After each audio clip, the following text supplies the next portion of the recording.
Hello everybody, it is Dylan from Yugioh Everything, and welcome back to another Arc-V cast list analysis. I say another one, but this really is the final Arc-V cast list. This is the final Arc-V episode, episode 148. I am going to read you guys the cast list and the summary of the episode, and then I'm actually going to show you some monsters that were leaked. We're going to just have a quick discussion video about that. So this is going to be kind of half cast list, half discussion video. The monsters that were leaked pertain to what's going to happen either in 147 or in 148. So it's either relevant for tonight's episode, or if you're watching this cast list after 147 airs, it might not be relevant anymore. So, just keep that in mind. But we're going to get into the cast list, and I think a good amount of people are going to be pretty disappointed with some names that don't show up. I know a lot of people probably don't want to hear that. I'm disappointed with it.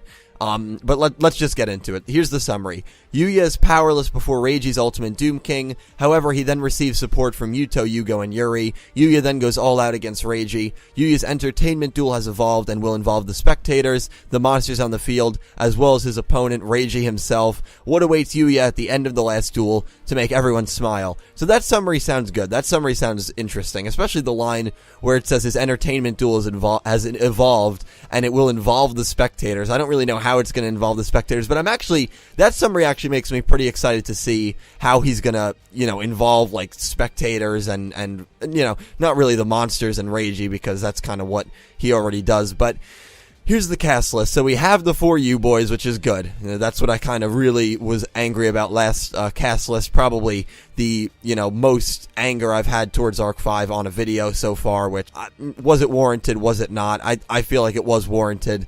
The fact that, you're not having 7 of the 8 counterparts speak in the second to last episode. But we have Yuya, Yuri, Yuto, and Yugioh. Yuzu, and that is it as far as counterparts. We have no Rei, we have no Zark.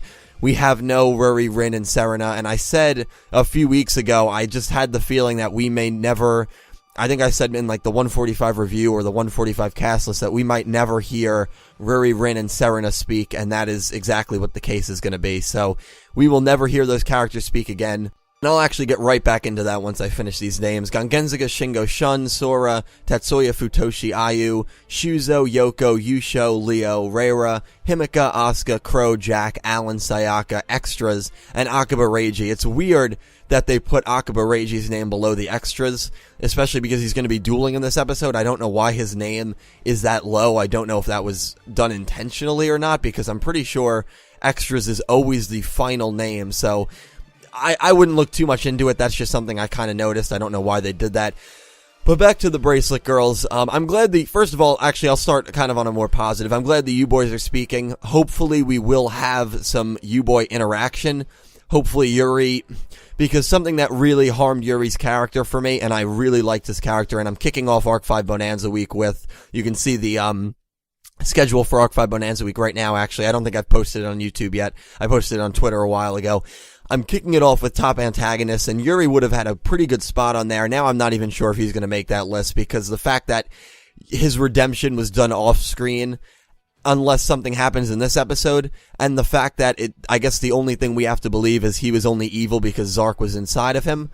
But Zark was inside all of the U-Boys, so why were Yuya, Yuto, and Yugioh not evil unless they were in Berserk mode? Yuri seemed to have this natural, villainous, evil intent, and now that Zark is gone, he seems to have lost that.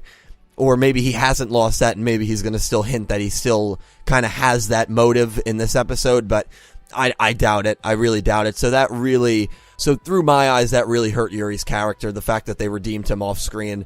But again, maybe, because we know he's not speaking in 147, and that's another thing that annoyed me about 147's cast list, that, again, we do not have any of the U-Boys speaking, so, they were in 146, they're just going to disappear in 147 for the end of the Jack duel and the beginning of the Reiji duel, even if it was something simple, like Yuya calling an attack with Clear Wing, or Yuya calling an attack with Star Venom, and Yuri is calling the attack with him, or Yugioh is calling the attack with him.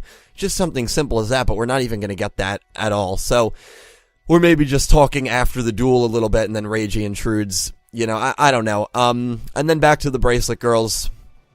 If you're not disappointed that we will never be... that the last time we heard Ruri, Serena, and Rin was when they were in the capsules, and if you think about it, we will never hear Rin and Ruri speak, barely in present day, not brainwashed. I think you're a very tolerant person. You're a lot more tolerant than me, I'll tell you that much, because that is, I'm not going to really rip it because it is the final cast list, and I don't want to be too negative, but it's very disappointing to me. We're not going to get that potentially powerful emotional ending with Yugioh and Rin, meeting each other, or not meeting each other, but seeing each other after it's all said and done. We're not going to get that final farewell. We're not going to get Yuto and Ruri. In fact, here's something that should really annoy a lot of people. We will never get Yuto and Ruri speaking when Ruri was not brainwashed in present day. We at least got it with Yugioh and Rin before the duel started, before, when Yugioh first got into the room. I'd like to think that was genuinely Rin. I think it was genuinely Rin, and that was barely anything, but the fact that we got that and we didn't get anything regarding Yuto and Ruri is and not even the fact that we got that, the fact that that's all we got for Yugioh and Rin, and the fact that we're going to get nothing for Yuto and Ruri, because even if they appear, the Bracelet Girls, they're not speaking, so how good of and it wouldn't make sense they're not going to appear. They're not going to appear, guys. The Bracelet Girls are gone. Yuzu, this is how it's probably going to end. Yuzu is either going to get revived by Aqualileo midway through the episode.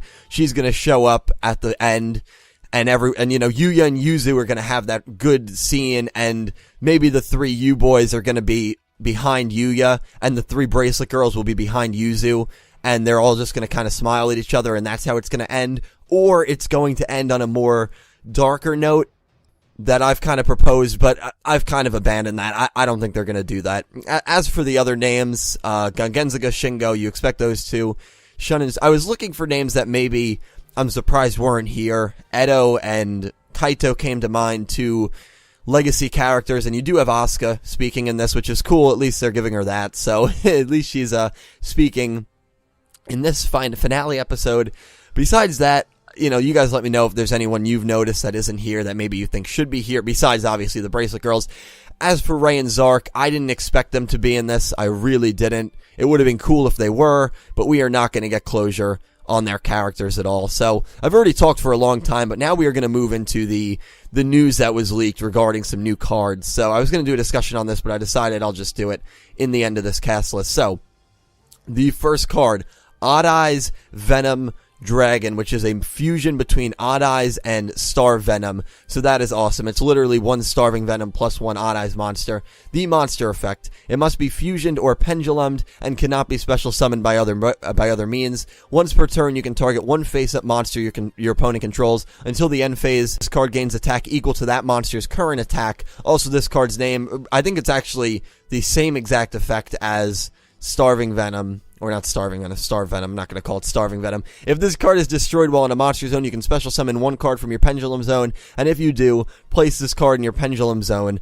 So it's kind of interesting because the thing that I like about, well, I don't like because I don't run it, but when I play against them in like Yugioh Pro, they have that like field destruction ability, or at least Greedy Venom does, and this monster doesn't have that. So what do you guys think? I feel like Greedy Venom might be a little better than this monster just because it has that nuke the field effect when it leaves, but I don't know. I guess if you have a very good card in your Pendulum Zone, you can, and you can place this card in your Pendulum Zone, and then once you place it, you can target 1 fusion monster. It gains 1,000 attack for each monster. So actually that can be pretty good. So no, it is a pretty good card. The artwork looks very similar to Star Venom. Will we get an Odd Eyes Clearwing? I'm not sure. We've gotten no news about it. Keep in mind, we got no news about like Odd Eyes Lancer Dragon, so it's not uncommon that they just throw these cards at us, which it would be kind of cool if we do get an Odd Eyes Clearwing. I think it'd be kind of disappointing if we didn't at this point, honestly. Here is Akiba Reiji'S Super Doom King Supreme Darkness, whatever you want to call it. It is DDD Choshilo Darkness Hell Armageddon. DDD Super Doom King Darkness Armageddon. So it is a Dark Fiend with 3,500 attack points, an Xyz monster. Once per turn, if there's a, well, that's the pendulum effect. Let me read the monster effect. It's 2 level 8 DDD monsters. I thought it would be 3 level 8s, to be honest, because I remember he was trying to do that fusion when there were 3 of the Armageddons on the field, so I thought it would be 3, but it's only 2. When this card is Xyz summoned, When this card is Xyz summoned, you can take one face-up DDD Pendulum monster from your extra deck and attach it to this card as Xyz material. Pretty much gets 3 material right away. Pendulum monsters you control cannot be destroyed by card effects. Once per turn, you can attach 1 material from this card, target 1 monster your opponent controls equal to the number of Pendulum monsters you control, destroy them. If this card is destroyed in a monster zone, you can place it in the Pendulum zone, and then when it's in the Pendulum zone, once per turn, if there is a DD card in your other Pendulum zone, you can special summon 1 DDD Xyz monster from your extra deck, except DDD Super Doom King Darkness Armageddon. Jesus, a lot of effects, and that one where if you have 2 Pendulum monsters and you detach a material, you can destroy 2 of your opponent's monsters. That is very good, and also that the fact that they cannot be destroyed by card effects, because this is not a Pendulum monster, but still, right? Oh no, it is a Pendulum monster, I'm sorry. It is a Pendulum monster, so the fact that this cannot be destroyed by card effects, the fact that any Pendulums you control cannot be destroyed by card effects, Yuya might have a bit of a problem with that, because this also has a lot of attack points. I'm not sure if Yuya has a monster with more attack points. Even the Odd Eyes upgrade that he's getting with Starving Venom only has 3,300, and his card effects are negated against it, so that is going to be very cool to see. But anyway, guys, that is going to wrap up this cast list. I have kept you guys long enough. Thank you so much for the support on this series. It's a shame it's coming to an end. I do plan to do this for Yu-Gi-Oh! Vrains, so the next time I'll see you here, it will be for Episode 1 Yu-Gi-Oh! Vrains cast list. Crazy to say that, but yeah, that's pretty much it, guys. So thank you so much for watching, as always. Let me know all your thoughts down below, and I hope you have an amazing day.